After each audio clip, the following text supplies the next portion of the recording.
감사합니다. 오늘 이렇게 강제로 동원된 가운데서 마음에 큰 스미적 기쁨이 별로 없을 수도 있겠습니다만 강의 들으시면 여러분들이 큰 도움이 될 줄로 생각합니다. 먼저 강의 주실 분은 우리 박경수 교수님, 박경수 박사님인데 서울대학교 서양사학과를 공부하고 또 장신대학교 수생활대학을 공부하시고 미국 가서 클레먼트 신학교라고 유명한 학교입니다. 사실 저는 그 학교 되지도 않을 것 같아서 지원도 안 했습니다만 좋은 학교에서 공부하시고 제가 사실 박경수 교수님을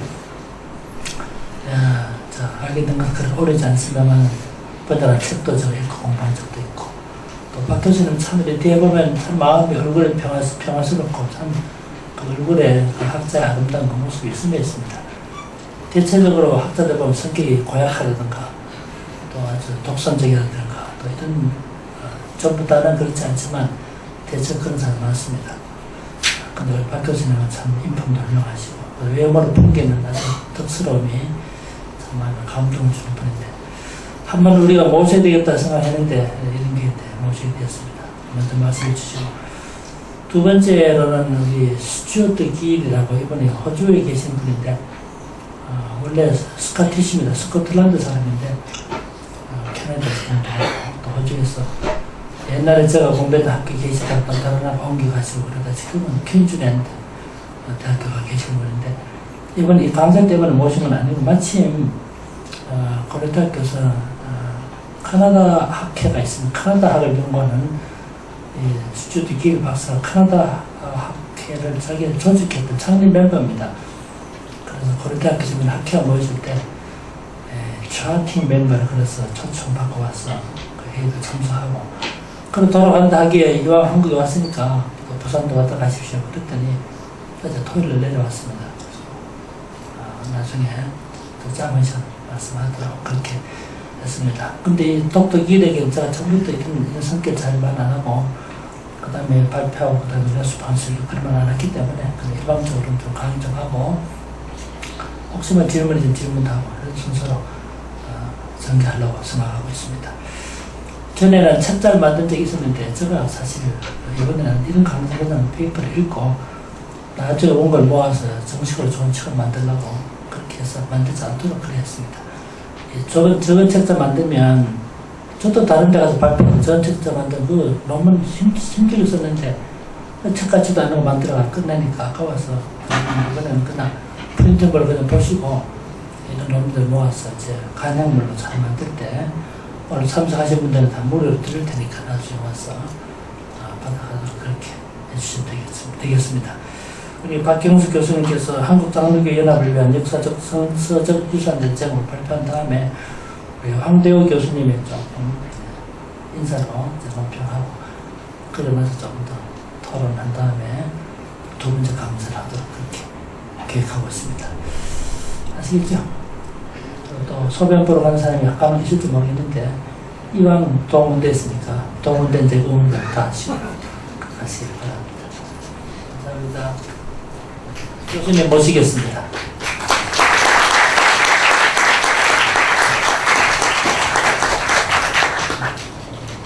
반갑습니다. 우리 이상규 교수님께서 너무 칭찬을 많이 해주셔서 감사합니다. 저도 이제 우리 학교에서 이런 무슨 학술대회가 있으면 우리 학생들이 그 자리를 지키는 그 심정을 잘 알기 때문에 여러분들을 참 잘 이해하고 있습니다. 교수님 시간이 지금 20분인데 몇 분까지 할까요? 정해주시는 대로 제가 다 합쳐서 3시 10분이면 제가 한 3시 이전에 마쳐야 되겠군요. 예. 30분에서 한 그 정도 부근으로 제가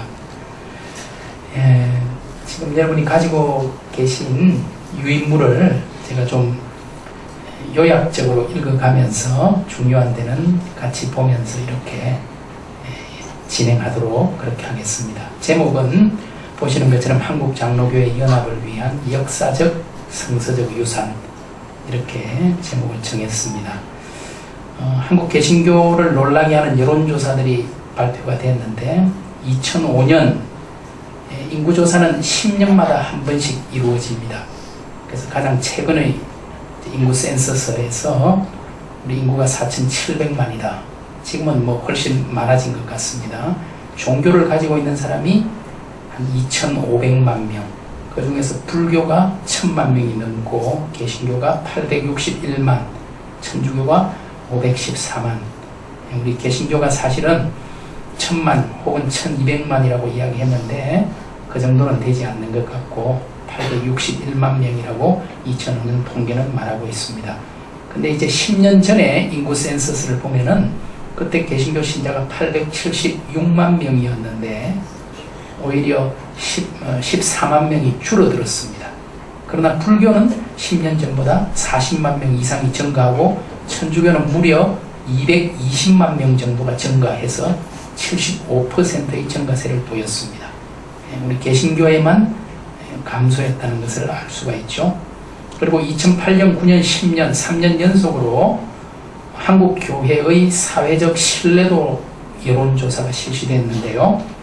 개신교회를 신뢰한다라고 응답한 사람은 17.6%로 2008년, 2009년보다 더 낮아졌습니다. 보통이라는 응답도 2008년과 비슷하고 2009년보다 훨씬 낮아졌고 신뢰하지 않는다는 응답이 굉장히 상승했습니다. 개신교를 신뢰한다는 수치는 줄어들고 신뢰하지 않는다는 수치가 늘어난 것이죠. 그리고 신뢰하는 종교기관, 개신교, 가톨릭, 불교 중에서 개신교라고 대답한 사람이 굉장히 적습니다. 꼴찌를 했습니다. 그래서 좀 이게 심각하다. 100점 만점으로 신뢰도를 환산해 보면은 2008년에는 40점, 그 다음에 2009년에는 46점, 2010년은 41점으로 절반도 못 미치는 낙제 점수고요. 호감을 가지는 종교에 대해서 물었는데 2008년에는 꼴찌였습니다. 근데 2009년에는 다행히 2등이었어요. 근데 2010년에 다시 압도적 꼴찌가 됐습니다. 그래서 호감도는 향후 개신교의 성장을 가늠할 수 있는 지표라는 점에서 매우 중요한데요. 그것이 지금 이렇게 낮은 것은 대단히 심각하다. 그리고 여론조사에서 나이가 젊을수록 소득이 높을수록 개신교회에 대해 불신하는 경향이 있는 것으로 파악되고 있습니다. 네티즌이나 젊은 세대의 개신교에 대한 반감이 단순한 우려 수준을 넘어섰다는 것을 우리는 피부로 느끼고 있습니다. 이처럼 한국교회 성장이 둔화되고 사회적 신뢰도나 호감도가 낮아진 데에는 여러 가지 이유들이 있겠지만 한국 개신교회가 여러 구단으로 사분오열되고 한 교회 안에서도 서로 나누어져 싸우고 세상의 법정에 소송을 제기하는 교회 분열과 분교의 일상화라고 그럴까요? 아주 일상적인 일이 되어버렸습니다. 이런 것들이 개신교회에 대한 부정적 인상을 형성하는 데 한 몫을 한 것으로 생각됩니다. 장로교도 뭐 지금 현재 문광부에서 발표한 게 공식적인 게 한 250개라고 그럽니다. 대한예수교 장로회라는 간판을 달고 있는 교파가 교단이 250개라 그러는데 이런 현상은 이런 개신교의 분열상은 개신교의 그 자체의 진실성을 의심하도록 만들고 누가 잘했다 잘못했다를 따질 것도 없이 모든 개신교에 대한 불신으로 이어졌다고 생각합니다. 그래서 필자는 이제 저는 한국교회 특별히 수적으로 개신교의 70%가 장로교회이거든요. 그만큼 우리 한국에서는 장로교회가 압도적인데 우리 한국 장로교회가 어떻게 연합하고 하나가 될 수 있을지 이런 분열을 극복할 수 있을지 역사적인 유산들과 성서적 가르침에 대해서 살펴보려고 하는 겁니다. 제가 먼저 이제 2장에서는 장로교회의 근간을 형성하는 데 결정적 역할을 했던 종교개혁자 장 칼뱅의 교회 일치와 연합에 대해 좀 살펴보고요. 그 다음에 한국 교회사 안에서 우리 한국 장로교회가 교회 일치와 연합을 위해서 어떤 노력을 했는지, 그리고 마지막으로 다시 성서로 근본으로 돌아가서 성경이 우리에게 일치와 연합에 대해서 어떻게 가르치고 있는지를 살펴보려고 합니다. 먼저 이제 장로교의 아버지라고 할 수 있는 칼뱅이 뭐라고 가르쳤는가, 우리가 조상 탓을 해도 되는 것인지, 지금 한국 장로교회가 이 모양 이 꼴이 된 게 제일 위에 조상이 잘못해서 그런 건지 그걸 좀 보려고 하는 겁니다. 그러나 전혀 그렇지 않습니다. 칼뱅은 먼저 종교개혁자들 사이에서 하나가 되기 위해서 굉장히 많은 노력을 기울였습니다. 네. 칼뱅의 주 저서인 기독교 강요라는 책, 그게 1, 2, 3, 4권으로 되어 있는데요. 4권이 교회론인데 4권의 첫 장만 읽어봐도 그가 교회의 분열에 대해서 혐오하고 있다는 것을 알게 됩니다. 인용하면요, 참된 교회로부터의 분리는 곧 하나님과 그리스도를 부인하는 것이다. 그러므로 우리는 더더욱 이 사악한 분리를 피해야 한다고 강조합니다. 그래서 이 칼뱅은 교회 분열에 대해서 대단히 혐오하고, 그 당시 루터와 스빙글리라는 두 종교개혁자들이 불화하는 것을 보고 화해시키기 위해서 대단히 노력을 했습니다. 이 루터와 스빙글리라는 두 학자의 분열의 핵심에는 성만찬에 대한 견해가 있었는데요. 이 성만찬에 대해서 서로 다른 생각을 하면서 서로 이 사람들이 만났지만 마르부르크 회담에서 일치를 보지 못하고 분열되었습니다. 이런 상황에서 칼뱅이 루터와 스빙글리 사이의 중재자로 나섰다. 칼뱅은 성만찬에 관한 소논문을 통해 두 진영을 화해시키려고 하였습니다. 그래서 루터의 정과 스빙글리의 반을 조화시켜서 하나의 합을 만들고자 한 것이죠. 이거는 성만찬에 대한 신학적 이야기이기 때문에 제가 자세히 말씀드리지는 않겠습니다. 칼뱅은 이 글에서 성만찬에 관한 소논문 마지막 부분에서 루터주의자들과 스빙글리주의자들이 우호적인 태도와 공감하는 마음으로 서로를 대할 때 교회의 하나됨이 하나님 뜻 안에서 반드시 이루어질 것이라는 소망을 피력했습니다. 이것은 사분오열된 오늘날 한국교회, 특별히 장로교회에도 꼭 필요한 충고라고 여겨집니다. 그리고 두 번째로 칼뱅은 취리합의라는 문서를 통해서 개혁교회, 이제 개혁교회는 유럽에서 개혁교회라 그러고 미국이나 한국에서는 장로교회라고 부르는데요. 이 장로교회의 일치를 이루기 위해서 노력했습니다.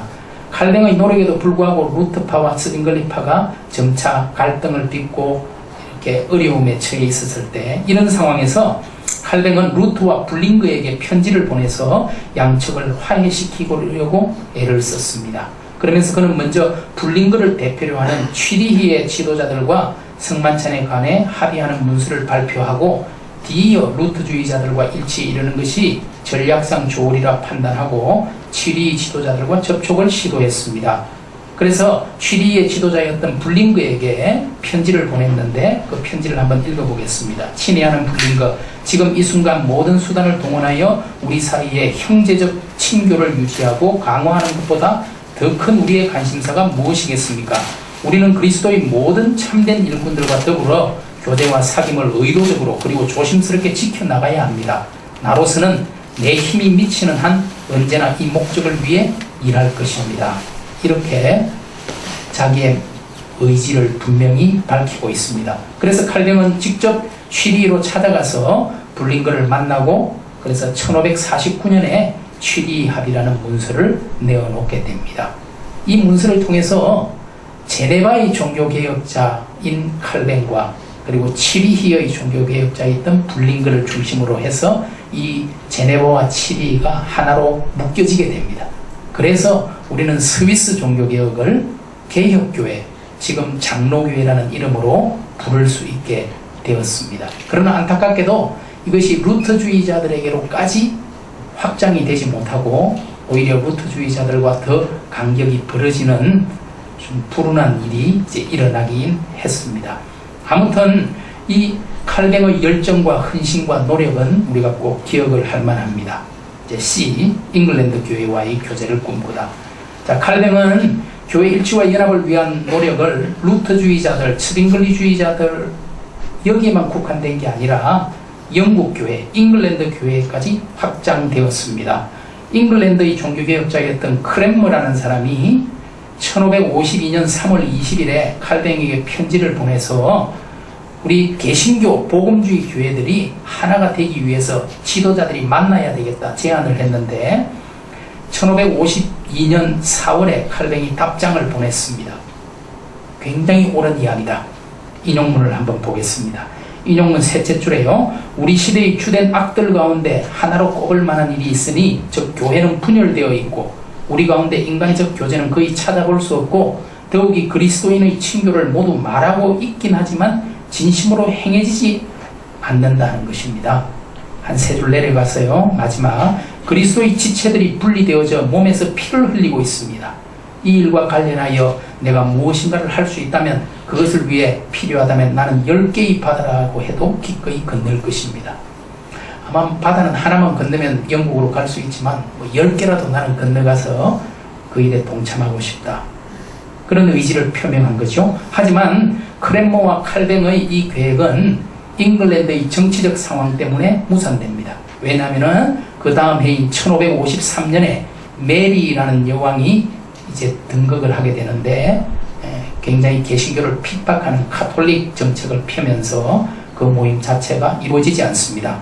하지만 칼뱅이 자신의 이사야서 주석을 잉글랜드의 왕이었던 에드워드 6세에게 헌정했고, 몇 년 뒤에 이사야 주석 2판을 엘리자베스에게 헌정한 것만 봐도 잉글랜드 교회와 연대하려는 노력을 잘 알 수가 있습니다. 제가 여기 오기 전에 우리 황대호 박사님하고 같이 개혁주의 학술원에 갔는데, 이 에드워드 6세에게 헌정했던 이사야서 주석이 거기 딱 있더라고요. 그래서 이야, 이거 고서들이 엄청나게 많구나. 제가 굉장히 부러워하고 왔습니다. 그래서 잉글랜드의 교회와도 하나가 되기 위해서 친교하고 협력하고 노력을 했다. 마지막으로 디아스포라 개혁 교회들과 연대했다.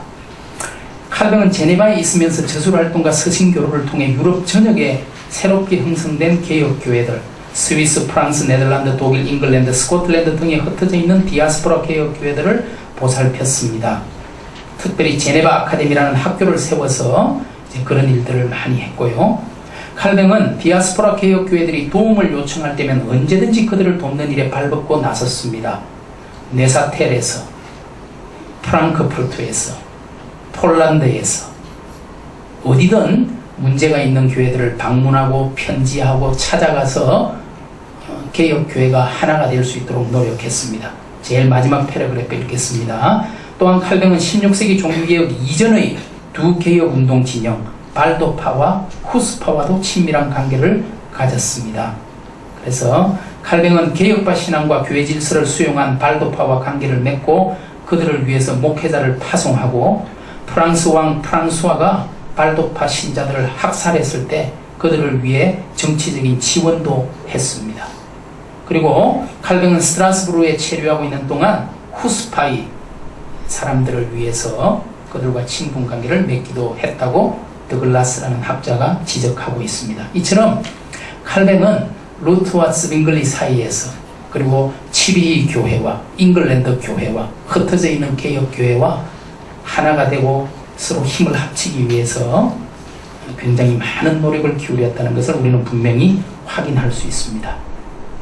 이제 크게 3번, 교회 일치와 연합을 위한 한국교회사. 그럼 한국교회, 한국장로교회는 어땠느냐? 이제 장로교회의 가장 아버지라고 할 수 있는 칼뱅은 교회 연합과 일치를 위해서 굉장히 노력을 했는데, 한국교회 처음은 어땠을까? 장로교 공의회, 한국 개신교 역사를 살펴보면 놀랍게도 초기 한국교회는 교파를 초월해서까지 교회 일치와 연합에 적극적이었음을 발견하게 됩니다. 초기 한국교회 일치와 연합운동의 역사와 의미를 살펴보는 것은 미래의 한국교회 갱신을 위해서도 대단히 중요한 일일 것입니다. 먼저 한국에 들어온 장로회 선교회들에 대해서 살펴보면 19세기 말에 한국에 입국한 장로교 선교회는 시간 순으로 보면 1884년에 미국 북장로회, 그리고 호주 장로회, 그리고 미국 남장로회, 캐나다 장로회, 4개 선교회에서 한국 선교사로 들어왔습니다. 그래서 이들이 1990년에 장로교 선교사들의 연합 모임을 결성했는데, 그것이 바로 장로교 선교회입니다. 각조 18번이 있는데 읽겠습니다. 공의회는, 이 장로교 선교사들의 공의회는 선교회들의 활동에 있어서 방법의 통일성과 노력의 효율성을 확보하기 위해, 그리고 한국의 개혁신앙과 장로교 정치 형태를 지닌 하나의 토착교회를 위한 기구를 설립한다는 목적으로 결성이 되었습니다. 그래서 여러 가지 일들을 함께 협력했습니다. 남장로회, 북장로회, 호주장로회, 캐나다 장로회가 같이 함께 목회자를 양성하고 의료, 교육, 언론 분야에서 협력해서 학교도 세우고 병원도 세우고 신문도 공동으로 발행했습니다. 두 번째로는 복음주의 연합공예. 1905년에는요, 이것이 감리교로까지도 확대가 됐습니다. 1905년에 4개의 장로교 선교회와 2개의 감리교 선교회, 이제 미국 미감리회 혹은 북감리회라고도 말하는데, 미감리회와 남감리회 소속 선교사들이 모여서 이제 장감연합체를 결성을 했습니다. 그리고 회장으로 우리 장로교회의 선교사였던 언더우드 목사를 의장으로 선출했습니다. 연합공의회는 선교사역에서의 협력뿐만 아니라 결국에는 하나의 민족교회를 조직하자, 이것을 목적으로 했습니다. 그래서 그 베른하이젤 표나설이라는 한국 이름을 가지고 있는 선교사가 그 당시 일기를 써서 일기에서 이렇게 말하고 있습니다. 간밤에 중요한 회의가 이화학당에서 열렸다. 모든 개신교 선교회의 통합에 대해 논의했다. 그런 이야기가 있고요.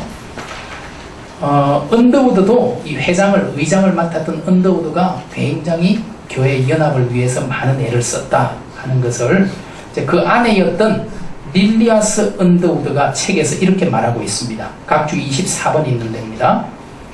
이 아내가 남편에 대해서 그는 결코 종파적이거나 계급적이거나 인종적 편견을 가진 적이 없었다. 그가 모든 인종, 민족, 계급, 연령, 종파에 속한 사람들과 진정한 형제를 나누는 것을 누구보다 잘 볼 수 있었던 사람이 바로 나 자신이다.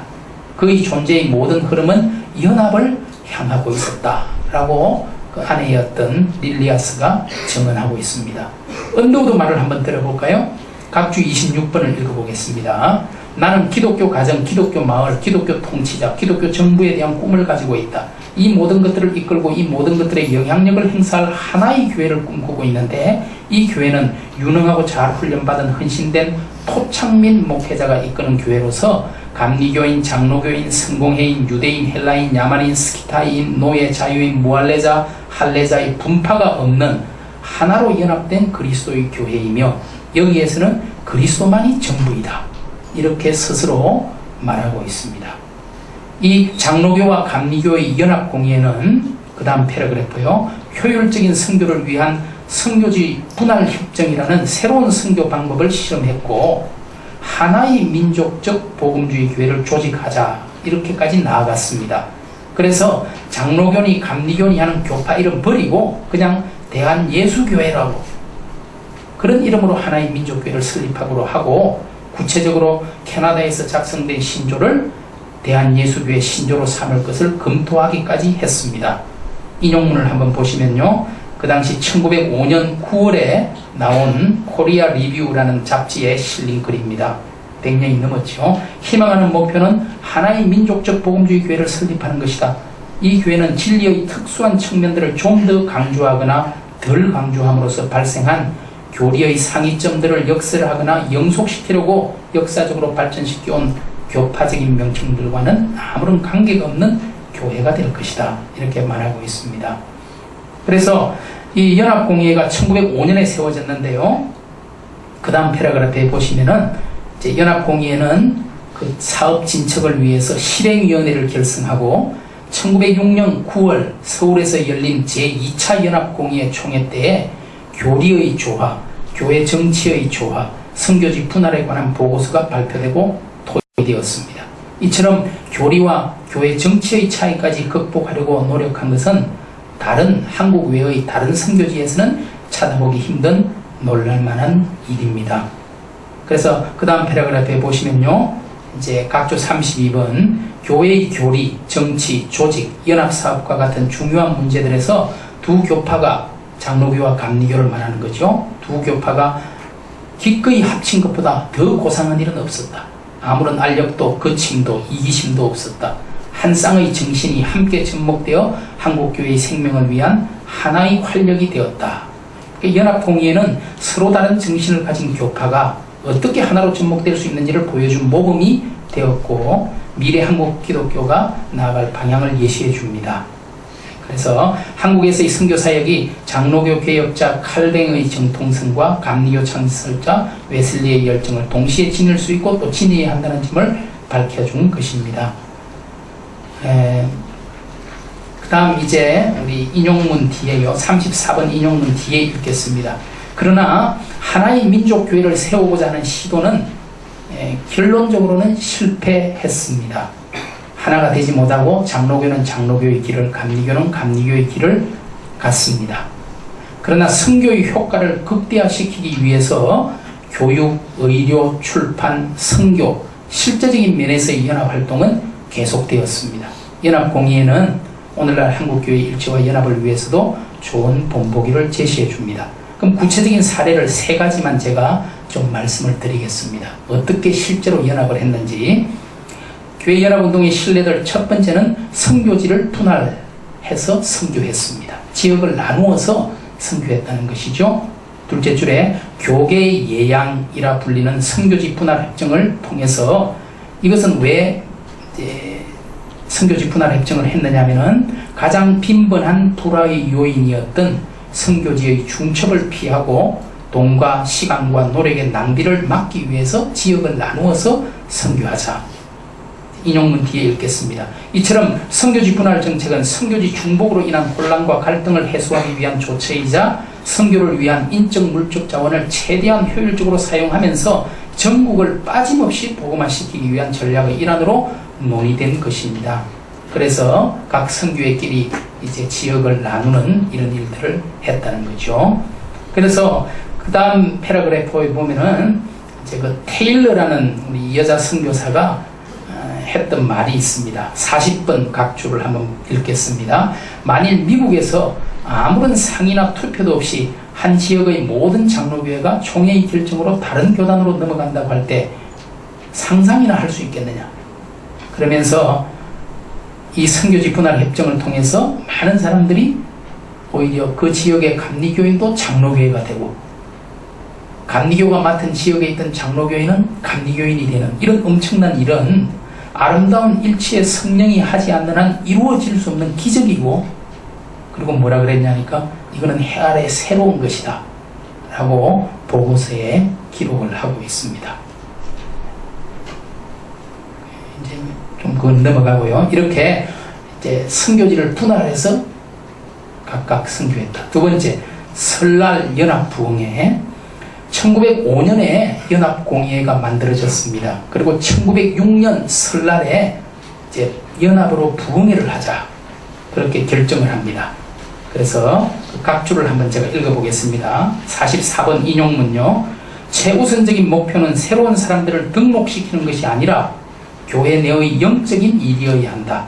먼저 그 일에 깊이를 더하면 자연적으로 넓게 확장될 것이다. 그 이탈릭으로 한 것은 제가 강조하기 위해서 그렇게 해놓은 것입니다. 선교지회들이나 큰 도시들에서 설연합 부흥회가 열릴 것이고 조사들과 성서공부 지도자들이 참석할 것으로 여겨진다. 그 부흥회가 성서공부로 진행된다면 머리보다는 마음을 가르칠 수 있는 주제들이 선택되어야 한다. 그러므로 재회개 고백, 재용서, 구원의 확신 같은 교리들이 제시될 수 있고, 교인들은 자신들이 더없이 귀한 은혜의 선물을 소유하고 있는지 아닌지 확인하도록 인도되어야 한다. 당시 선교사들은 설 명절이 아주 부흥의 바람을 일으킬 절호의 기회라고 생각했습니다. 눈에 띄는 것은 부흥운동을 통해 머리보다 마음의 변화를 이끌어내고자 했고, 교회 성장보다는 신앙의 각성과 깊이에 관심을 기울였다는 점입니다. 신앙의 각성과 깊이는 당연히 전도의 열기로 이어져 수많은 사람들이 그리스도인이 되는 부흥을 일으켰습니다. 단순한 지식 전달이 아니라 삶의 변화를 목표로 한 사경에는 오늘날 한국교회 성서 공부에 대해 시사하는 바가 크다고 할 것입니다. 무엇보다 설연합 부흥회는 장로교와 감리교 연합의 결실이었습니다. 서울의 경우 성동교회에서 열린 장로교 신년 부흥회는 감리교 선교사가 인도하고, 정동교회에서 열린 감리교 기도회는 장로교 선교사가 인도를 했습니다.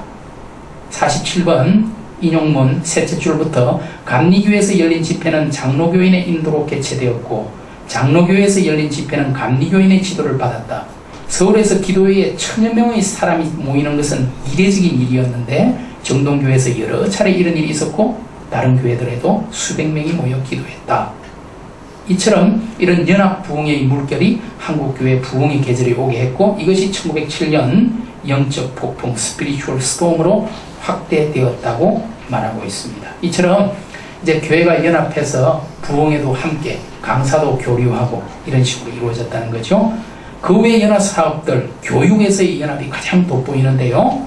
윌리엄 베어드라는 배위량이라는 한국 이름의 이 선교사가 중심적인 역할을 많이 했고요. 이때 지금의 숭실대학이나 연세대학이 장로교와 감리교가 연합을 해서 세웠던 학교들입니다. 그리고 그 당시 고등학교도 많이 세우고 주일학교 교육에 있어서도 이제 한 몇 패러그래프 그냥 넘어가서요. 주일학교 교육에서도 변화가 있었다. 1905년에 연합공예회가 결성된 이후 각자가 감리교, 장로교가 각자 발행하던 주일학교 공과고제를 연합해서 하나로 발행을 했다는 겁니다. 그 외에도 많은 일들이 있었고요. 그 밑에 보면 성서 번역과 찬송가 대해서 성서 번역 같은 경우도 교파 구분 없이 다 하나가 돼서 신약 성서가 번역된 것이 뒤에 보시면 1900년에 나왔고 구약 성서는 1910년에 번역이 돼서 나왔습니다. 이 어려운 일을 하나가 돼서 했다는 거죠. 한참 지나가서 그냥 58번 인용문을 제가 읽어보겠습니다. 게일이 했던 이야기입니다. 초기 선교를 위한 노력은 성서 번역과 함께 진행되었다.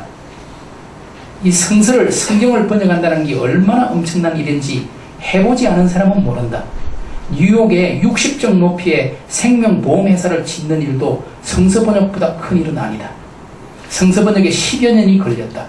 번역을 위한 토대로 필요한 모든 것을 깊이 파헤쳐야 하고 각 단락과 각 단어들이 의미하는 바를 면밀히 조사하고 숙고하고 평가하고 기록해야 하는 것을 생각할 때 이것은 마치 파나마 운하를 파는 일을 연상시킨다. 굉장히 어려운가 봐요. 하여튼 뭐 운하를 파고 60종 빌딩을 짓는 것보다 더 어렵다는 거죠. 그래서 이 한글 성서가 나와서 이 한국 국어사의 가장 커다란 사건이다. 전택부라는 한글학자가 그렇게 평가를 했습니다. 이 교회들이 연합해서 성경뿐만 아니고요. 찬송가, 신문, 잡지도 연합으로 발행을 했습니다. 그 뒤에 이제 제가 찬송가와 잡지, 신문 같은 것을 어떻게 연합으로 했는지 이제 그렇게 기록을 해두었습니다.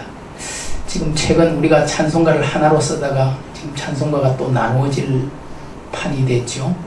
아마 여러분 잘 모를 것 같은데 하여튼 그런 지금 복잡한 상황 가운데 있는데 참 걱정입니다.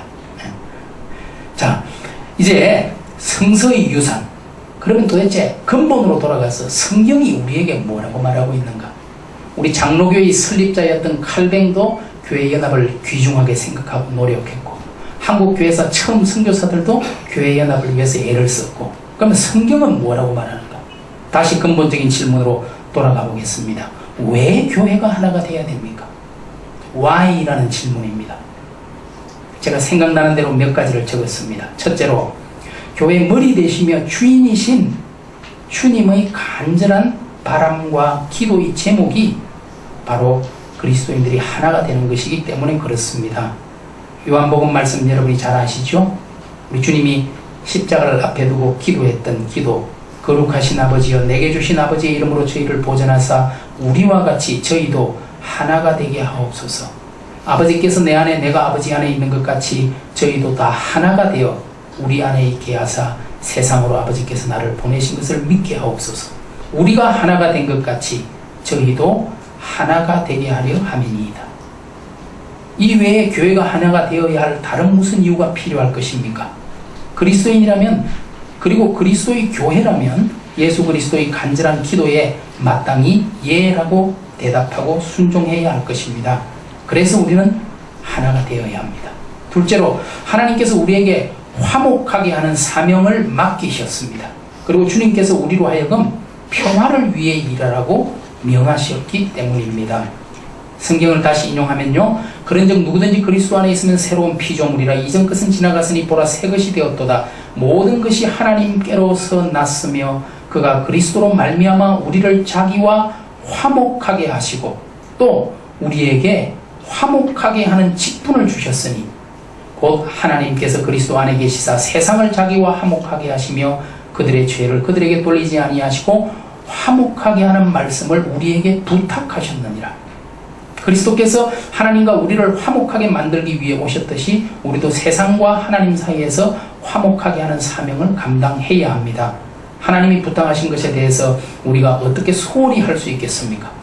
주님께서 그리고 산상수훈에서 친히 말씀하시기를 화평케 하는 자가 복이 있다. 평화를 위해 일하는 자들이 하나님의 아들이라 일컬음을 받을 것이라고 가르쳐 주셨습니다. 따라서 그리스도인들은 마땅히 평화와 일치를 위해 일해야 할 것입니다. 셋째로 교회가 일치하고 연합할 때 교회다움을 세상 가운데 드러내게 됩니다.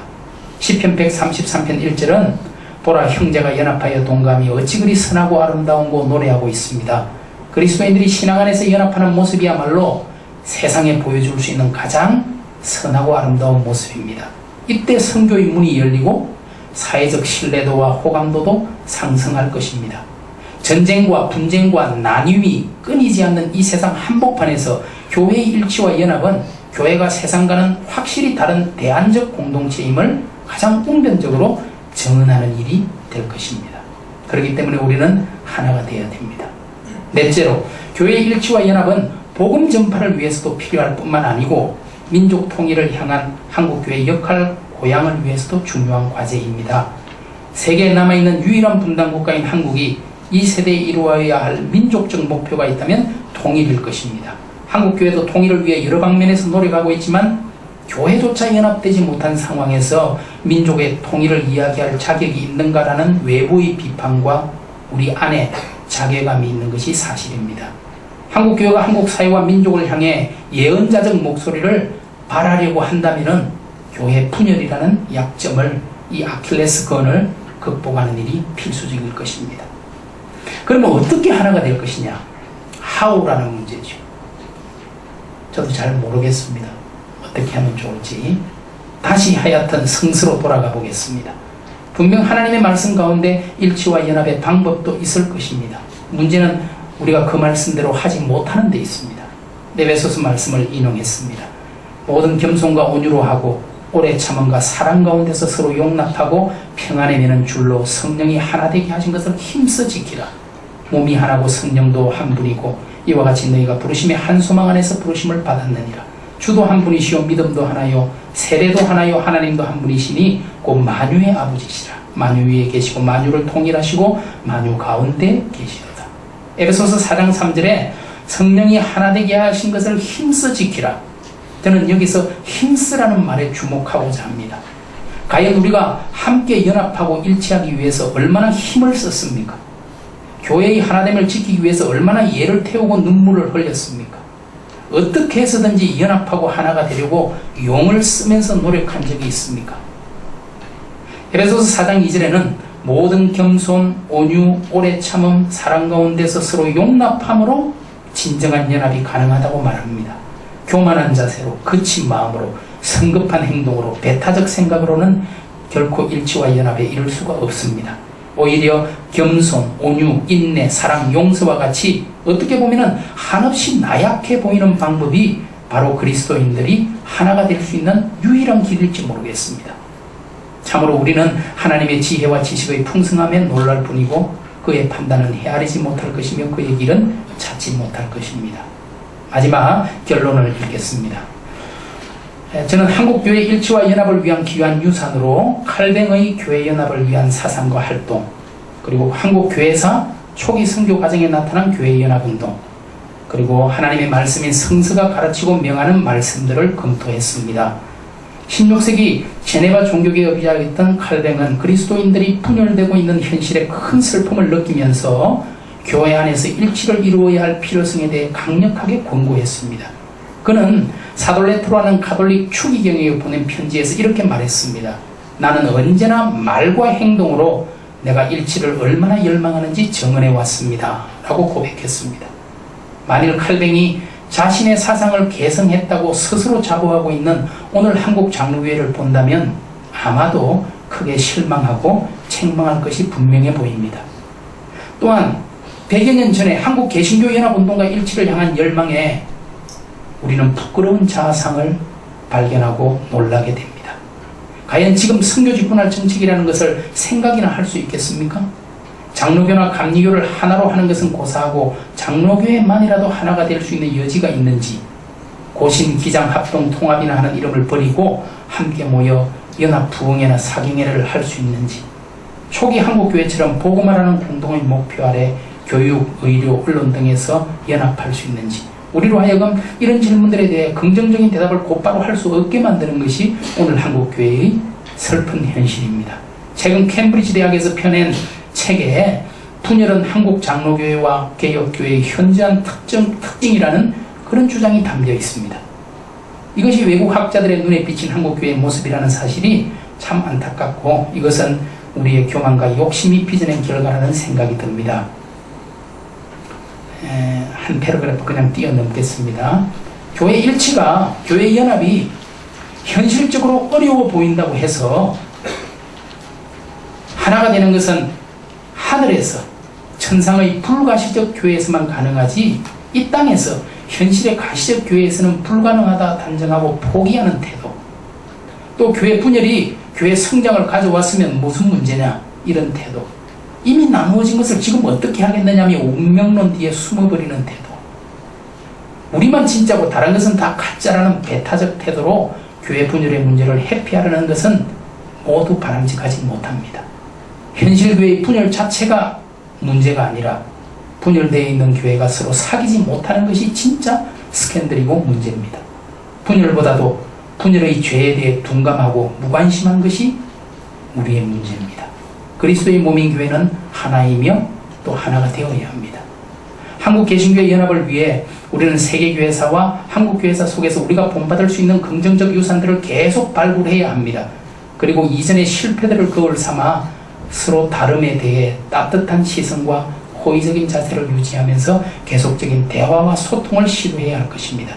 당장에 무슨 성과를 내지 못한다 할지라도 꾸준히 노력하는 과정이 소중할 것입니다.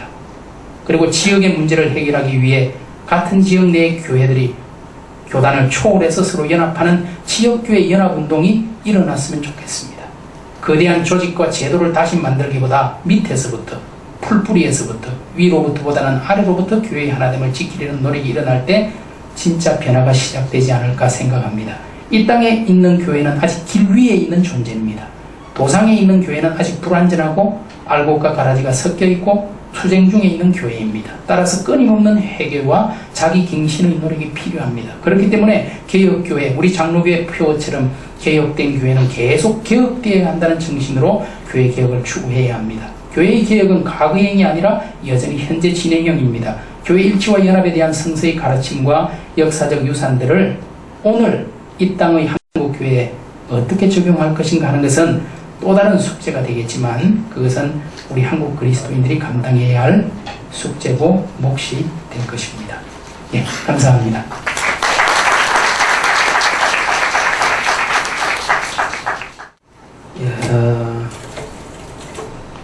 지난번 외국분을 모셔서 영국의 레탐 교수님 모셔서 들었던 내용보다 훨씬 알차고 좋은 내용이었습니다. 이만큼 한국의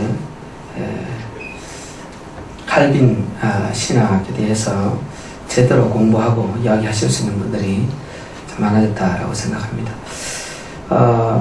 제가 논평한 거는 여러분 복사물 제일 뒤편에 있습니다. 박경수 교수님께서는 한국 장로교회의 연합을 위한 역사적 성서적 유산이라는 자신의 글에서 한국교회의 분열과 분쟁이 개신교회의 성장, 정체 현상과 낮은 신뢰도의 주 원인 가운데 하나라고 전제하면서 교회사적 자료뿐만 아니라 성경 자체를 인용하여 이러한 교회 분열과 분쟁이 결코 정당화될 수 없음을 일목요연하게 밝힘으로써 오늘날 한국교회가 자체의 분열 현상을 반성하고 교회 일치와 연합을 이루기 위한 실제적인 노력과 개혁을 추구해야 한다고 강조하고 있습니다. 이 글은 전개의 짜임새가 돋보이고 논리적이며 제시하는 자료들이 분명한 아주 훌륭한 글이라 생각합니다. 또한 오늘날 4분 5일 된 한국 개신교, 특별히 그 중에서도 한국 장로교가 귀담아 새겨들어야 할 알찬 내용들로 가득합니다. 본 논문을 확대 적용한다면 정당하지 못한 이유로 분열을 일삼는 한국 장로교는 한마디로 자신의 근본도 모르는 무지의 극치를 달리고 있습니다. 여기서 근본이라 함은 시원적으로는 교회에 대한 성경의 가르치며 역사적으로는 장로교를 형성하고 규정하는 근본 교리를 의미합니다. 한마디로 교회 일치와 교회 연합은 성경의 요구일 뿐만 아니라 개혁신학과 장로교의 근본 교리에 속한다는 것입니다. 그럼에도 불구하고 한국 장로교회가 세계 교회 역사상 가장 심각한 핵분열 현상을 보이고 있는 것은 참으로 역설적이라 아니할 수 없습니다. 본 논문은 그와 같은 한국 장로교의 핵분열 현상 자체가 비장로교적이요 비개혁적이며 나아가 비성경적임을 분명하게 밝혀주고 있습니다. 특별히 한국 장로교의 초기 역사에 속한 1900년대 선교사들 사이에 교회연합운동을 다각도로 조명하여 제시하면서 오늘날 한국 교회가 잃어버린 것이 무엇이며 회복해야 할 것이 무엇인지를 생각하게 하는 빛나는 논문이었다 생각합니다. 조금 아쉬운 점이 있다면 한국 장로교회의 연합을 다루는 이 글이 교회 일치와 연합에 대한 칼빈의 가르침과 열심에 대해서도 논하고 또 한국 초기 교회의 연합운동에 대해서도 상세하게 다루면서도 정작 그 두 요소가 어떻게 연결되는지 그 연계성과 연속성에 대해서는 언급하지 않았습니다. 연속성에 대해서 이 논문이 좀 더 분명하게 밝혔더라면 더 좋은 논문이 되지 않았을까 하는 아쉬움이 있습니다. 이와 관련해서 질문하고 싶은 것이 몇 가지 있는데요. 초기 한국교회 연합운동이 대부분 장로교 선교사들에 의해 주도되었는가 하는 점이고요. 만일 그렇다면 그것은 분명 직접적이든 간접적이든 칼빈의 교회 연합 정신이 한국교회에도 수혈되었다는 간접적인 그런 증거일 것이라 생각합니다. 또한 오늘날 4분 5일 된 한국 장로교회가 반드시 연합해야 할 당위성을 주장할 수 있는 강력한 역사적 증거가 될 수도 있을 것이라 생각합니다. 또 다른 질문 하나는요. 본 논문 9페이지에 나와 있는데요. 교회의 교리, 정치, 조직, 연합 사업과 같은 중요한 문제들에 대해서 두 교파, 장로교와 감리교죠. 교파가 기꺼이 합친 것보다 더 고상한 일은 없었다. 아무런 알력도 거침도 이기심도 없었다. 한 쌍의 정신이 함께 접목되어 한국교회의 생명을 위한 하나의 활력이 되었다라고 논평한 1908년 9월 코리아 미션 필드를 인용하면서 다음과 같은 결론을 내립니다. 연합공의회는 서로 다른 정신을 가진 교파가 어떻게 하나로 접목될 수 있는지를 보여준 모범이 되었으며 미래 한국 기독교가 나아가야 할 방향을 제시해 주었다. 한국에서의 선교 사역이 장로교 개혁자 칼빈과 녹세의 정통성과 감리교 창설자 웨슬리의 열정을 동시에 지닐 수 있고 또 지내야 한다는 점을 밝혀준 것이다 라고 하셨는데, 이 마지막 문구 한국에서의 선교 사역이 장로교 개혁자 칼빈과 녹세의 정통성, 감리교 창설자 웨슬리의 열정을 동시에 지닐 수 있고 또 지내야 한다는 것은 박 교수님 자신의 평가인지 아니면 각주에 인용된 것처럼 다른 누군가의 평가인지 자세하게는 알 수 없지만, 여기서 말하는 감리교 창설자 웨슬리의 열정이라는 것이 교회 연합과 관련하여 무엇을 의미하는지 알고 싶고요. 웨슬리가 교회 일치와 연합을 위해 칼빈과 같은 열정을 가졌다는 뜻임도 말씀해 주시면 감사하겠습니다. 마지막으로 오늘 발표한 글과 간접적으로 연관된 질문을 하나 더 한다면요.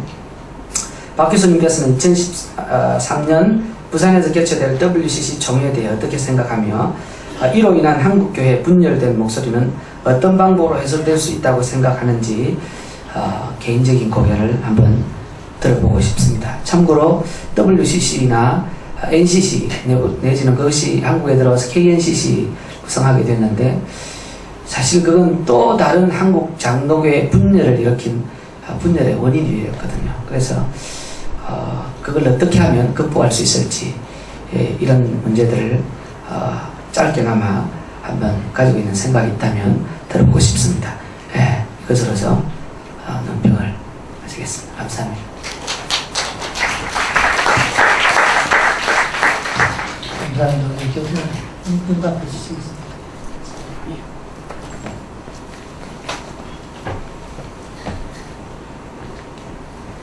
예, 감사합니다. 황대우 교수님은 제가 좀 잘 알고 평소부터 그리고 존경하는 교수님인데 논평까지 이렇게 해주실 줄 몰랐는데 감사하고요.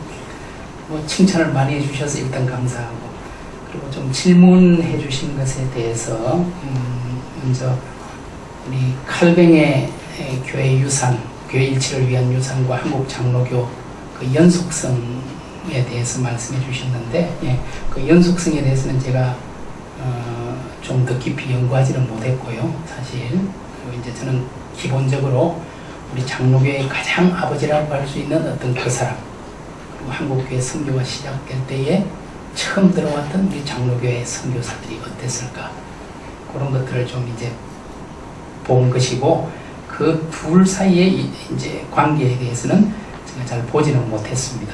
아마 조금 더 제가 관심을 가지고 본다면 좋은 어떤 경로를 통해서 그런 것들이 또 전파가 됐을까 어떻게 해서 장로교 선교사들이 우리 한국교회에 들어온 사람들이 그런 일들에 더 열심일 수 있었을까 그거는 제가 조금 더 잘 보도록 그렇게 하겠습니다. 그리고 또 이제 질문하신 게 몇 개 있는데요. 장로교 선교사들이 주도했는가? 주로 그렇습니다. 그것은 주로 그렇고 이제 그러면 그 장로교 선교사들이 앞에 가고 연결이 되겠죠. 어땠기 때문에 그랬을까? 그거는 조금 더 연구 과제가 될 것 같습니다. 그리고 장로교와 감리교 이야기하면서 이제 칼뱅이나 녹스의 정통성과 웨슬리의 열정 그것은 이제 제 견해는 아니고요. 제가 각주에 그 붙여놓은 것처럼 이제 다른 분이 평가한 것이고 웨슬레가 교회 일치와 연합을 위해서 칼뱅과 같은 열정을 가졌는가 그거는 제가 아직 웨슬레에 대해서 잘 연구를 안 해봐서 잘 모르겠습니다. 그러나 이것은 그냥 일상적으로 이제 장로교와 감리교가 어떤 교리적 차이 때문에 그것이 문제가 돼서 선교 사역이나 이런 것들을 함께 할 수 없는 것은 아니다. 오히려 그게 합쳐져야 된다라는 그냥 그런 의미에서 아마 이 이야기는 나온 것 같습니다. 이게 뭐 웨슬레도 칼뱅처럼 교회 연합을 위해서 어떤 활동을 했다 이런 거는 아니고 하지만 좀 더 웨슬레에 대해서도 연구해 보면 아마 웨슬레에게도 그런 또 사상이 있었을 수도 있을 것 같습니다. 왜냐하니까 감리교의 아버지이지만 웨슬레 자신은 끝까지 성공에 남아 있었기 때문에 아마 그런 좀 마음도 있지 않았을까 싶은데 제가 잘 연구해 보지는 못했습니다. 그리고 이제 2013년 부산 이제 WCC 총회 참 말씀드리기가 쉽지가 않네요. 저도 이제 이거를 이제 추진하고 있는 교단에 속해 있고 또 그 신학교에서 가르치고 있고 저는 기본적으로는 그렇습니다. 한국 교회가 만일 이 문제 때문에 분열이 일어난다면 그것은 하나님만 못하다고 생각합니다. 1959년에 합동과 통합이 이 문제 때문에 WCC 문제로 인해서 이렇게 결렬이 되고 나서 사실 한국교회는 통합 측이 WCC에서 탈퇴를 했습니다. 1960년 이듬해에 그리고 10여 년 정도 빠져 있다가 이제 다시 하나가 되기 어렵기 때문에 현실적으로 10여 년 후에 다시 WCC에 들어간 그런 10년의 공백기가 분명히 있습니다.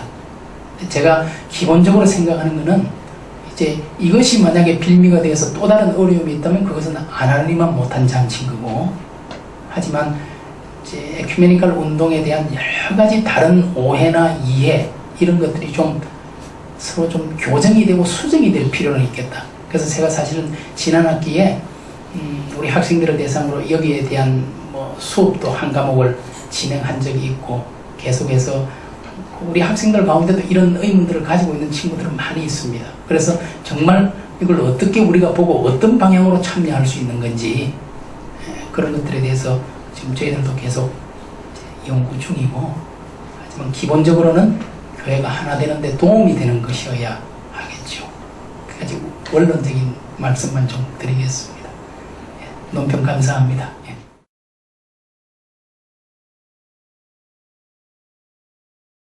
우리 신앙 주리 교수님 미리 말씀드리겠습니다. 오늘 두 번째 말씀 주신 분이 스튜어트 길 교수님이신데, 이 길 교수님은 원래 스카티시입니다. 스코틀랜드에서 에딘버러에서 공부하시고, 그 다음에 카나다로 가서 맥길 대학에서 또 다시 석사 박사하시고, 호주에 오셔가지고 그 멜버른에서 장로교 신학대 교수로 계시다가 나중에 멜버른 대학 리들리 칼리지 계시다가 지금은 그 퀸즐랜드 대학에 있는 이메뉴얼 칼리지에서 학장으로 계십니다. 이번에 한국에 오신 것은 고려대학교 소모인 카나다 학회에 참석하셨다가 또 한국 오신 김에 부산까지 오시면 좋겠다 해서 이렇게 모시게 됐습니다. 원래 이분이 원고를 보냈는데 그 원고 저는 하지 않겠다고 또 하시고, 또 원고 보냈는데 사실 제가 누구한테 번역도 하고 통역도 부탁했는데 번역한 걸 보니까 내가 영 마음에 안 들어서 제가 다시 번역하다니까 시간이 너무 없어가지고 번역 다 못 마쳤습니다. 그래서 프린트에 못 드렸는데 다음에 처음 만들 때 해서 드리도록 하겠습니다. 우리 외국에서 오신 분들도 몇 분 또 학생들도 계시는데, let me introduce Dr. He shortly. He is Scottish. He studied at the University of Edinburgh for Master English, and he pursued his doctorate in Canada. He studied at McGill University, and he's the master and the doctorate degree at McGill University, and pursued to Australia as professor of President Delas College in Melbourne.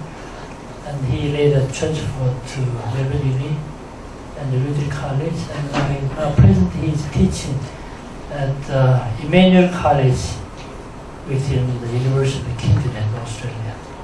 Okay.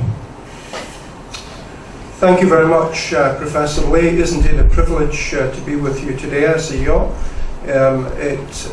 This is my second visit to Korea, to Koshing University. I should explain a little bit on top of what Professor Lee has said, why I actually start with an Anglican example here in this paper. 좀 길게 말씀했기 때문에 다 말씀 못 드리겠는데, 이번 한국에 고신대학교에 초청해 준 것을 감사했고, 한국에 두 번째 오셨다 그럽니다. 그리고 또 무슨 말 하시는데 지금 정신이 없어가지고, 실제 이분이 지금 영어를 말하는 것이 아니고 지금 스카티시를 말하고 있기 때문에 제가 잘 못 알아듣는 일이 있습니다. 어떤 오늘 이런 감사에 저를 초청해 주신 것에 대해서 감사합니다. As Professor Lee said, I taught in Presbyterian Theological College, and I'm currently the principal of Presbyterian College.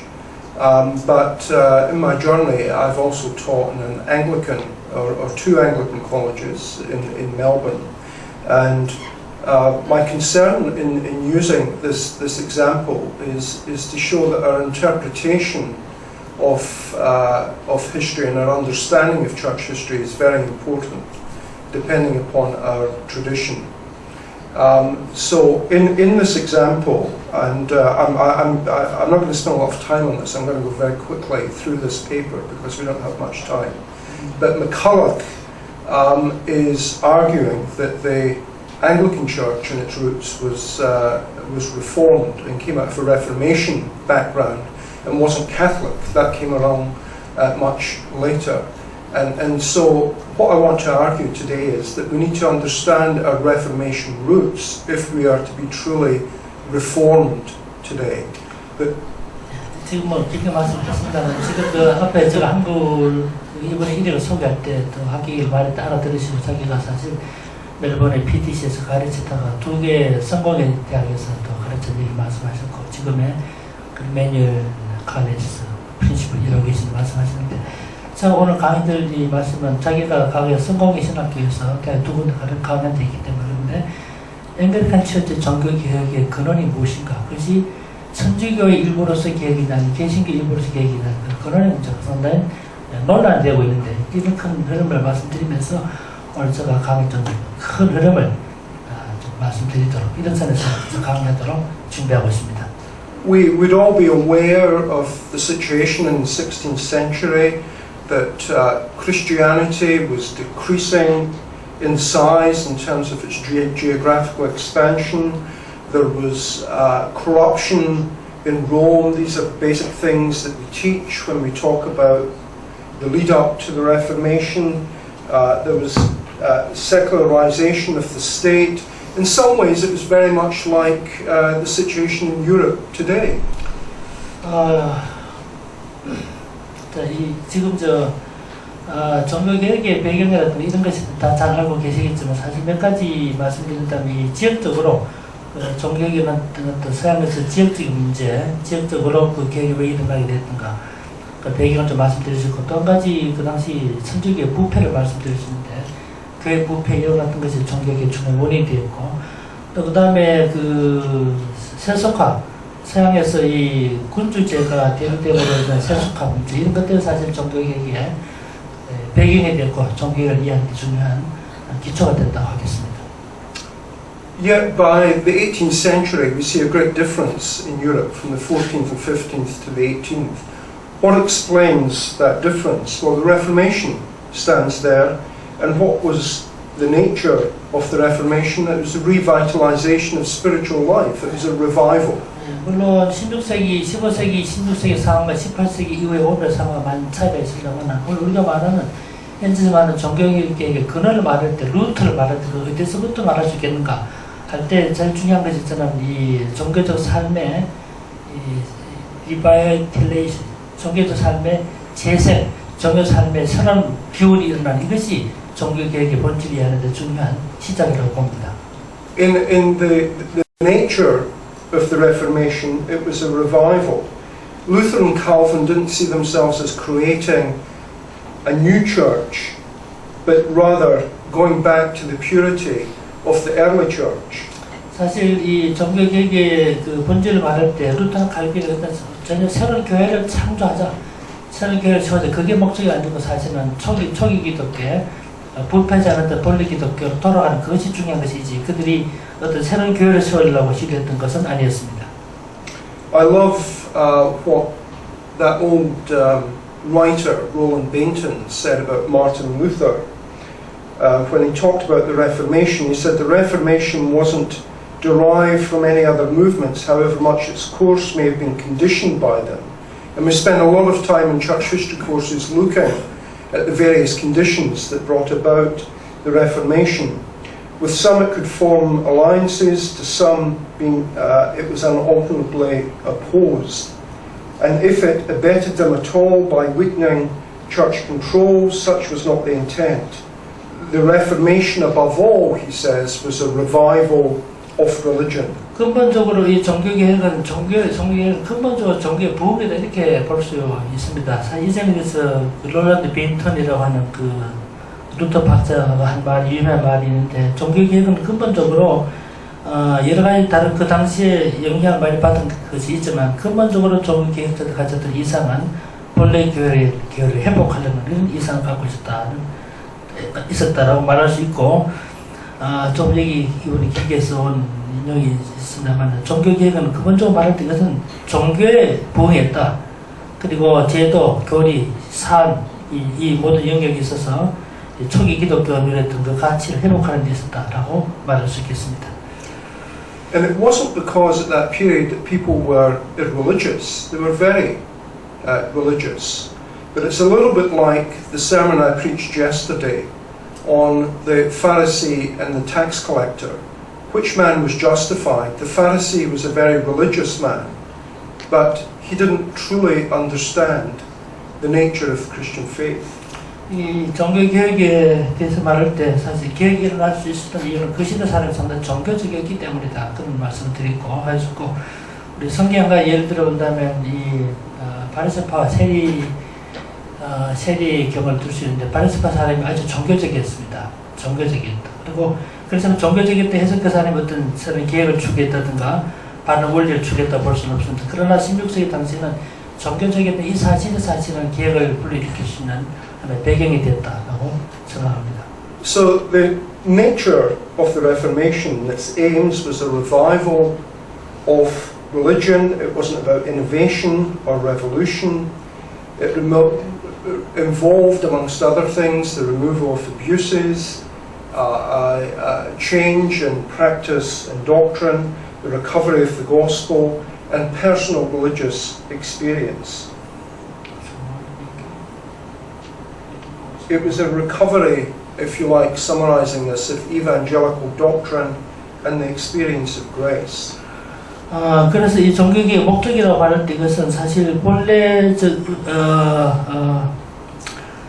뭐랄까요, 종교개혁이라는 것은 어떤 혁신이라든가 아마 종교혁명이라는 것이 아니라 사실은 리바이벌이었다는 것을 말씀드릴 수 있고요. 여기 속에는 교리적인 오류, 또 본래적 기독교의 이탈, 삶과 실천에서 문제점 이런 것들로부터 이탈해서 떠나서 개인적인 종교적 경험들을 회복해내는 이런 작업이 사실 종교개혁의 목적이었다고 볼 수 있겠습니다. It was, if you like, the Bible versus the church, and there was a renewed stress upon the Bible as opposed to the traditions of the church. Let me move on very quickly to look at the idea of some of the generalizations and some of the strengths and weaknesses of the Reformation, and then we'll move very quickly to what I want to speak about, which is some of the lessons for our own day. As we know, there were at least two Reformations, the counter, or some people in a different tradition may speak about the Catholic Reformation and the Protestant Reformation. 우선 이번에 아마 시간이 얼마 남다가 조급해서 그런 것 같은데 그래도 마음을 진정시키면서 말해주길 바랍니다. 그런데 실제로 우리 종교개혁 큰 흐름을 말할 때 사실 이 종교개혁은 크게 두 가지 계획이 있습니다. 한 가지가 천주교에서 전개된 개혁운동이고 한 가지가 프로테스탄트 운동인데 이런 점 좀 말씀드리고 나서 나중에 이 종교개혁을 우리들이 어떤 교훈을 주고 있는 가 순차적으로 말씀드리려고 하는데 먼저는 적어도 종교개혁을 말할 때 두 가지 큰 운동으로 발전해 갔다고 말할 수 있습니다. 다음에 이제 And under Protestant we often speak of the Lutheran, the Reformed, the Anglican and the Radical. I put Anglican in there, but if I had more time I would go back to McDermott's article and actually argue the point that you could actually, and Jim Packer and others would have argued as well, that you could actually put it into the Reformed camp. And some of my friends at Moore College in Sydney would make a similar argument. 개신교 종교는 저기 하면 뜨는 것처럼 루터란 또 개혁파 그리고 성공회주의인가 그다음에 급진적 개혁이 있는데 아마 이번에 여기 앉아 있는 외국인들을 위해서 특별히 말한 것 같은데 성공회 개혁을 좀 말씀드리는데 성공의 성격을 어떻게 규정할 것인가 하는 것은 논란이 되고 있고 본인이 성공의 신학교 있을 때 리들이 있을 때도 이와 같은 문제를 논의한 적이 있고 제가 생활에 더 허용될 수 있다면 맥콜이라고 하는 그 학자가 성공의 기획을 어떻게 규정할 것인가에 대해 토론한 적이 있는데 이 점에 대해서 말할 수 있는 시간이 있을지 모르겠습니다. And here on this map we can see the geographic spread of the Reformation, the Calvinist areas, the Calvinist influenced areas, Roman Catholic, Lutheran, and as I say, Anglican, but within that, at the very heart, we've got this Calvinist section here. 지도를 보시면 아시겠으나 이 당시 그 종교개혁 이후에 종교적 그 분포도를 말하고 있는 것인데 잉글랜드 표시된 데서 성공회주의인가 노란색으로 표시된 것이 칼빈주의적 영향이 강한 지역들 이렇게 표시되어 있습니다. 잉글랜드 가운데서 사실 뭐 중간적으로 붉은 점이 있죠. 거기는 칼빈주의적 경향이 있는 옥스퍼드, 캠브리지 지역인데 뭐 이런 식으로 지도를 가지고 그 당시 종교개혁 사상을 어떻게 발전해 갔던가를 헤아려 볼 수 있겠습니다. And this is just a map showing Calvin's world and the Anabaptists and the the circles being the important centres of Anabaptism. So the division within Protestantism and different traditions developing. 이것은 아시겠지만 종교개혁 여러 가지 형태 다른 전통에 따라서 교회가 분리가 나타나고 그러는데 이 지도는 제세르파가 강력했던 지역을 표시한 것인데 붉은색으로 표시한 저 지역이 비교적 제세르파가 강하게 활동했던 그런 지역이라고 할 수 있겠고요. 오른쪽에는 제세르파, 메노라이트파가 박해받는 장면이죠. I want to spend the last few minutes actually looking at some lessons that we can learn from the Reformation. 제가 마지막 저 글의 후반부에 해당하는데 이제 종교개혁이 오늘 우리 시대에 어떤 훈계나 교훈을 주고 있는가 이 점에 대해서 좀 말씀을 드리고자 합니다. If you like, affirmations for today. There are at least two great doctrines that I think we need to keep in mind that were at the heart of the Reformation. The importance of the Bible, of the Scriptures, and the important view of the sovereignty of God. 제가 볼 때 오늘 우리 시대뿐만 아니라 앞으로 계속해서 우리가 염두에 둬야 할 두 가지 중에 교훈이 있다 볼 수 있는데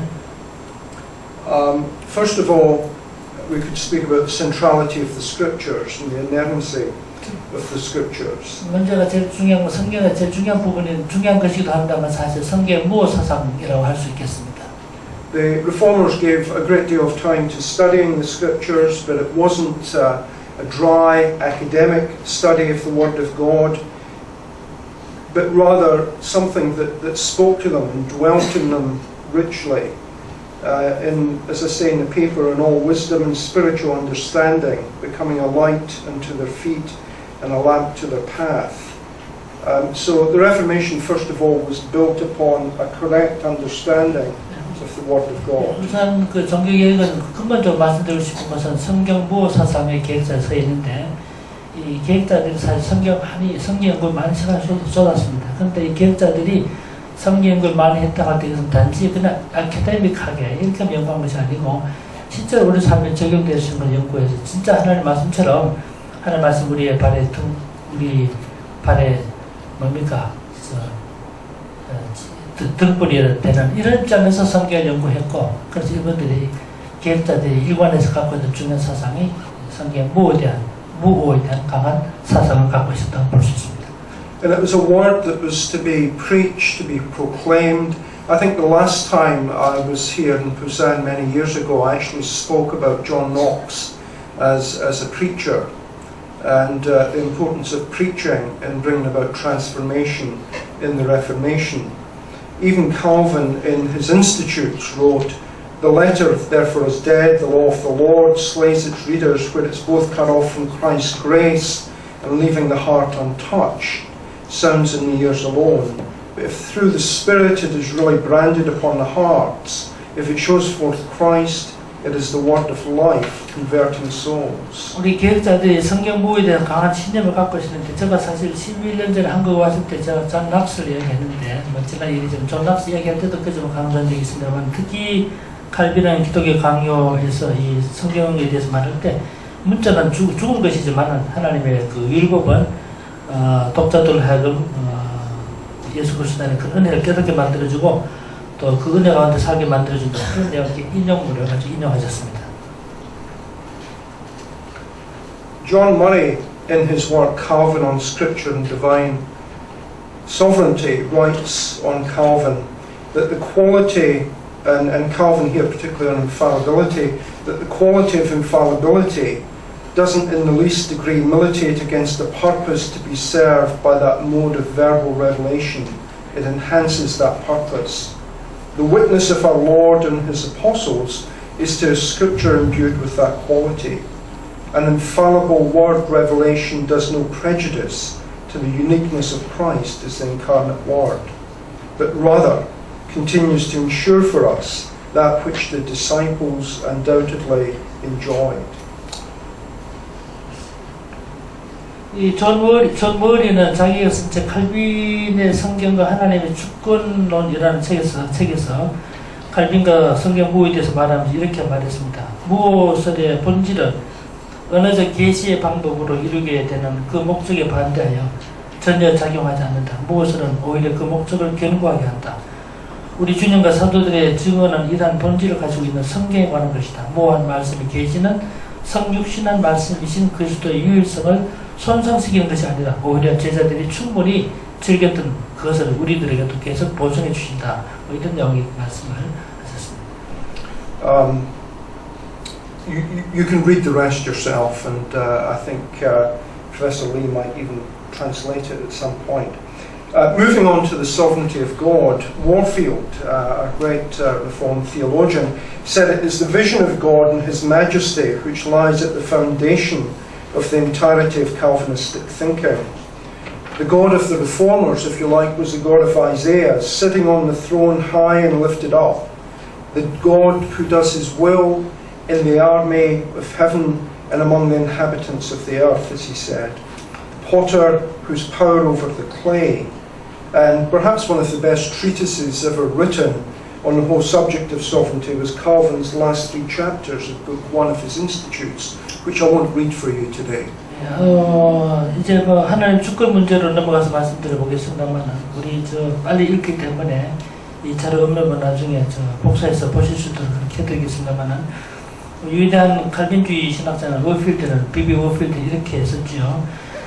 칼빈주의 사고 전체의 근거에 놓여 있는 그것은 바로 하나님과 그의 위엄을 바라보는 것이다. 이렇게 말하고 기억자들의 하나님은 바로 높이 드는 보좌에 앉아 계신 그 이사의 하나님이었다.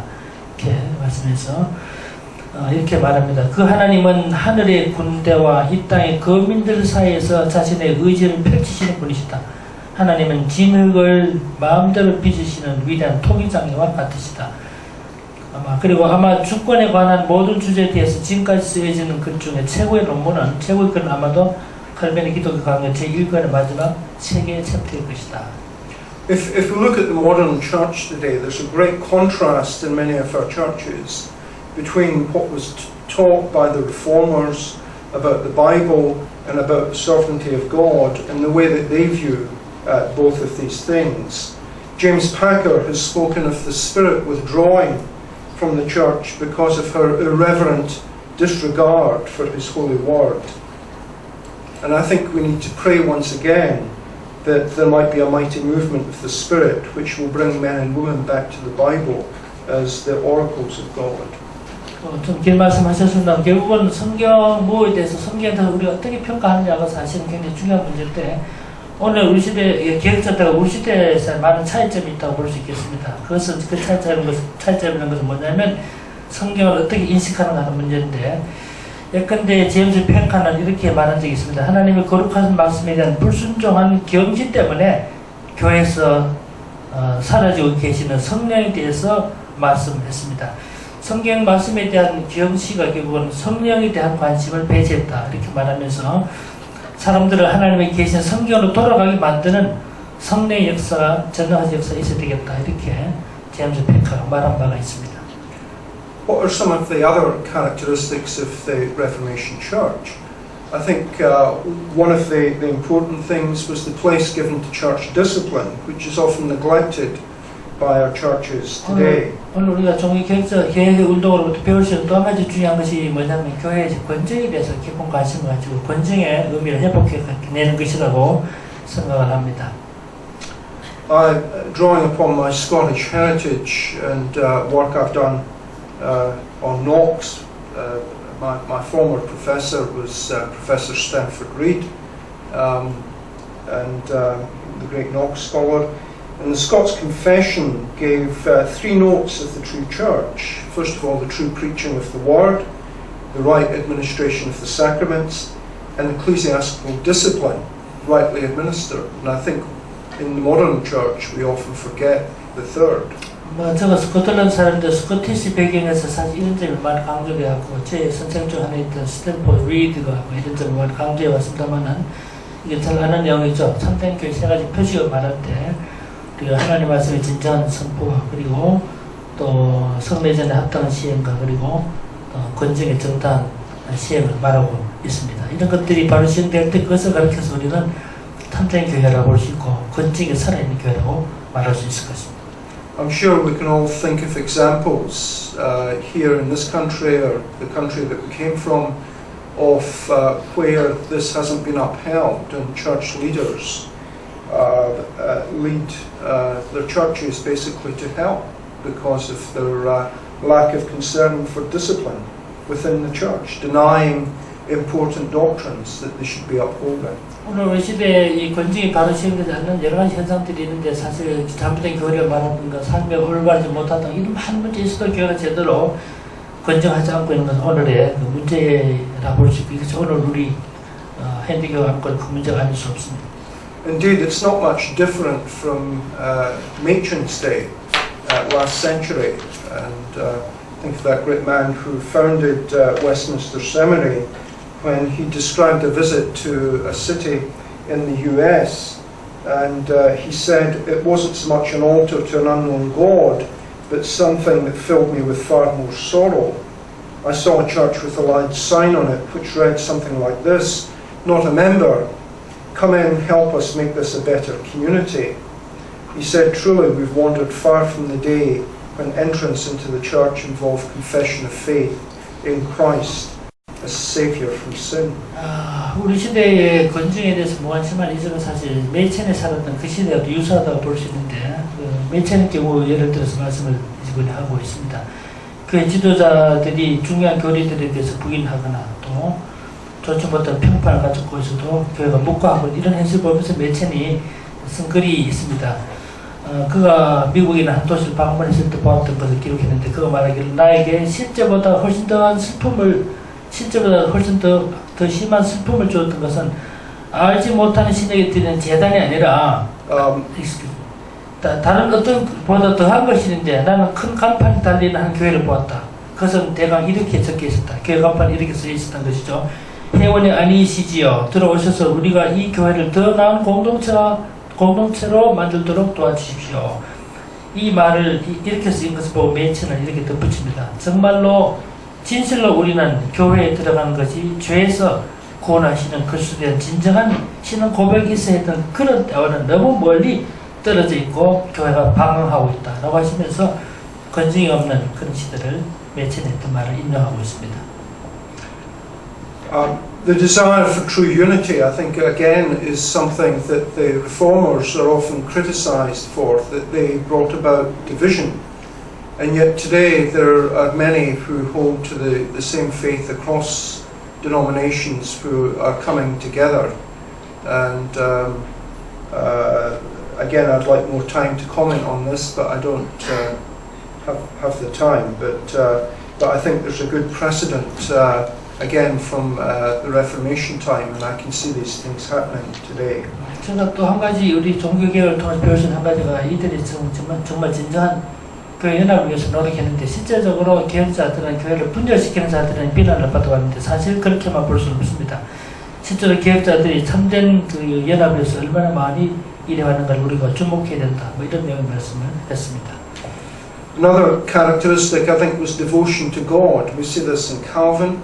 And I'm always encouraged, this is just my second visit to Korea, but you put the Western Church to shame when I see your commitment in this area in prayer and early morning prayer meetings. 사실 제가 이제 권정에 대해서 말씀드린 이 연합에 대해서는 시간이 없어서 길게 말씀 못 드렸는데 제가 두 번째 한국 와서 느낀 것은 사실 한국 교회를 보면서 우리 서양 교회가 서구교회 얼마나 좀 부끄러움을 느끼게 되는가 느끼게 되는데 한국에 와서 보면 기도하는 일이라든가 전도하는 일이라든가 이렇게 아주 헌신한 것을 볼 때 서양교회는 부끄러움을 느끼게 된다고 생각을 합니다.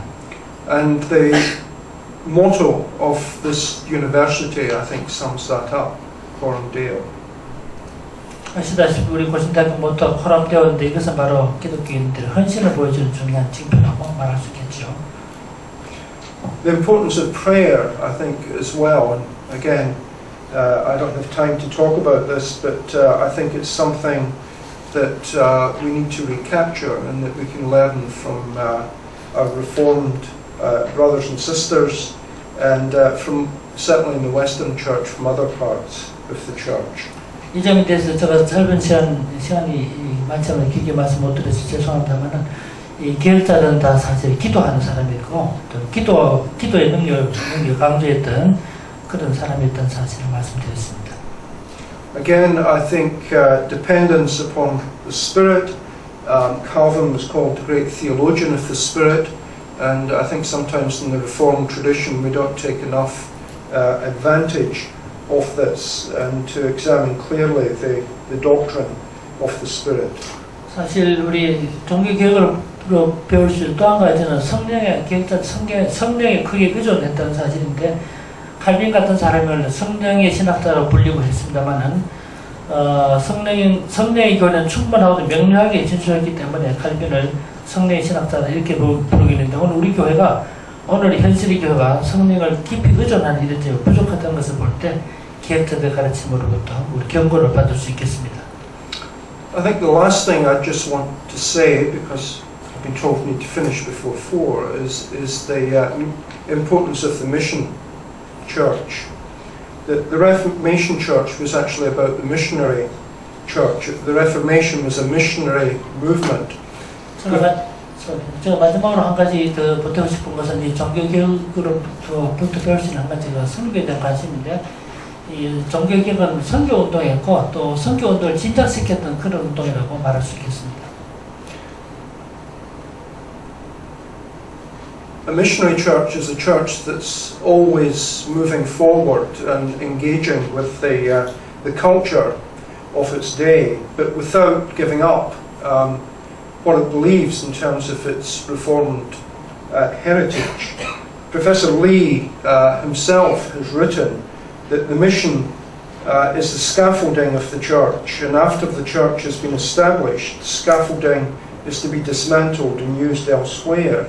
And he was speaking about the Australian Presbyterian mission here in Korea, that it fulfilled its mandate in the 50 years of work in Korea and left the Korean churches that it had brought into being to fulfill, under the guidance of the Holy Spirit, all the functions of the church. This means that you don't stay back where you were left, but you continue to move forward. 우리 종교개혁이 선교하는 교회에 말할 때 선교 미래지향적으로 계속 앞으로 나가면서 선교하는 것인데 우리 길 교수님 오셨으니까 또 옆에서 체면을 세워준다고 제가 썼던 글을 인용하시면서 말씀하셨는데 선교사들이 어떤 나라 가서 그 나라 교회를 세워준 다음에 세워주기 위해서 받기 위해 일꾼들이 일하고 해서 일어서는 거 있지 않습니까? 일본 말로 지바라를 그러는데 지바를 설치해서 그 나라 교회를 세워준 다음에는 그걸 다시 건물에 다시 세워주는 걸 뜯어내서 또 다른 곳으로 옮겨가게 되죠. 제가 쓴 글인데 아주 잘 썼다는 말씀을 암시하시면서 이제 글을 인용하시면서 말해주셨어요. 그래서 이 종교개혁을 통해서 배울 수 있다는 것은 종교개혁은 선교하는 교회이기 때문에 앞으로 계속 나아가는 이런 활동을 선교하는 이 교회 전통을 개성해야 된다 이런 말씀을 해주셨습니다.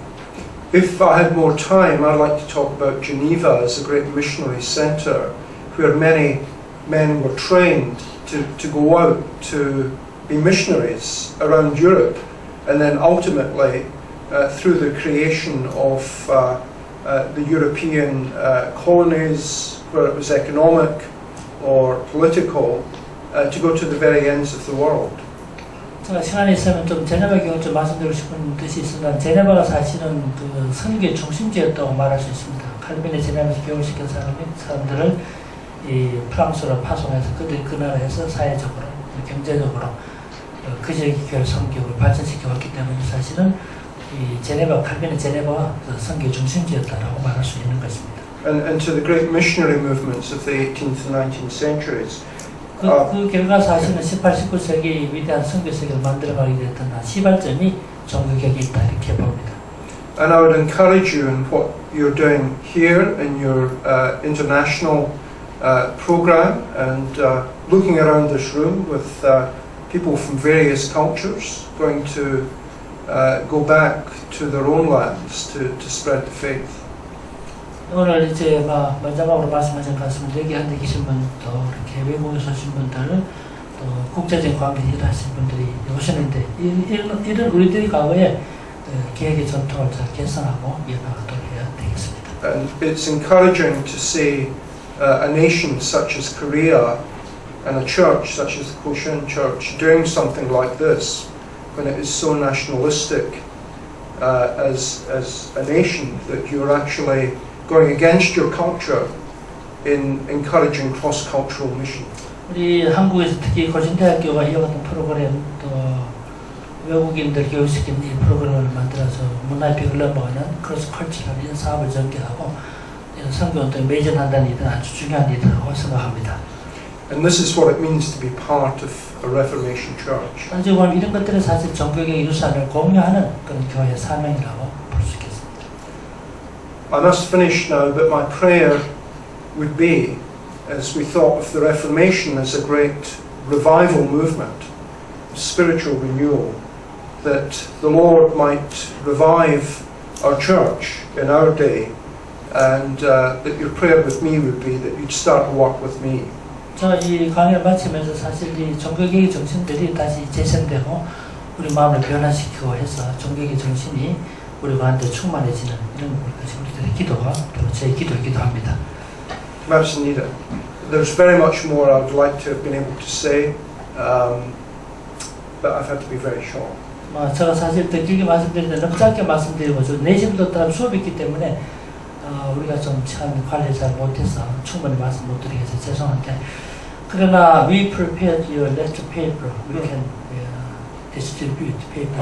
I'd like to expand it though. I didn't realise you were going to print this, and there were a lot of other things I was going to And we are going say. to publish the Yeah, English yeah, version, the yeah. Korean translation to Yeah. the interlinear, right? So we will distribute books to students, to faculties. Okay? Okay. Thank you, Professor Lee. 감사합니다. 감사합니다. 이렇게 급하게 하다 보니까 제대로 저도 좀 당황해서 말씀을 못 드리는데 다음에 책 읽고 만들어낼 테니까 잘 읽어주시기 바라고 4시부터 또 수업이 있기 때문에 빨리 중단할 수밖에 없어요. 그래도 기념 사진 찍어야 되니까 같이 한번 사진 찍고 하겠습니다. 우리 또 그래도 분장 중에서도 그렇게 급하게 말씀해 주셨으니까 박수를 한번 격려해 주시면 감사하겠습니다.